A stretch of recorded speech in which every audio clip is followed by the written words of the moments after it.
own personal history, I think it's fair to say that since the end of World War II, and increasingly in the most recent decades, we have managed to create the world's first truly global empire.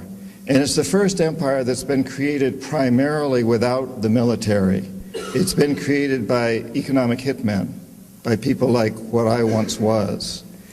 And we work many different ways, economic hitmen, but perhaps the most common is that we will identify a third world country that has resources our corporations covet, like oil, and then arrange a huge loan to that country from the World Bank or one of its sisters.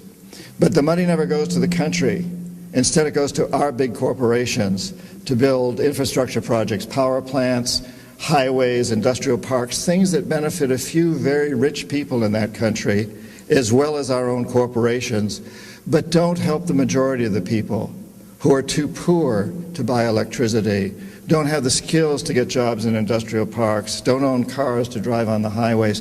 And yet those very people, the whole country is left holding a huge debt so that it can't pay for education and social services and health care for its people. In fact, the debt is so huge by intent that at some point we economic hitmen go back and we say, listen, you owe us a lot of money. You can't repay your debts, so sell your oil real cheap to our oil companies without regard to the environment. Vote with us on the next critical United Nations vote.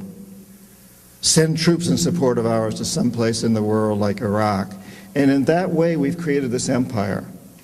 On the few times when we economic hitmen fail,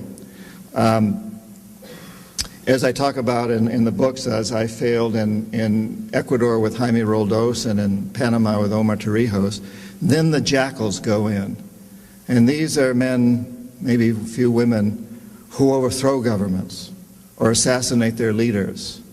So if I'm unable to bring them around, if the economic hitman is unable to bring them around through legal means, what we do is we use legal means through the World Bank, but it's basically corrupting the leaders of these countries. If we're unable to corrupt them, then the jackals go in and take care of them.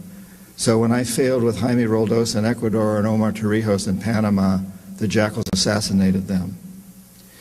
And if the jackals fail, which is what happened in Iraq, both the economic hitmen and the jackals failed with Saddam Hussein, then, and only then, does the military go in. So this is the first empire in the history of the world that's been created primarily without the military. The military only as a last resort. And I think there's something extremely dangerous about this. It's not just that it's pathetic, it's not just that it goes against all of our most sacred documents. It's extremely dangerous because we claim to be a democracy. And a democracy is built on the assumption that the electorate is informed. And if the electorate doesn't realize what we're doing internationally, if the electorate doesn't understand the main basis of our foreign policy, which is what I've just described, then the electorate is not informed and therefore cannot vote intelligently. And therefore you even have to question whether we're truly a democracy. Forget about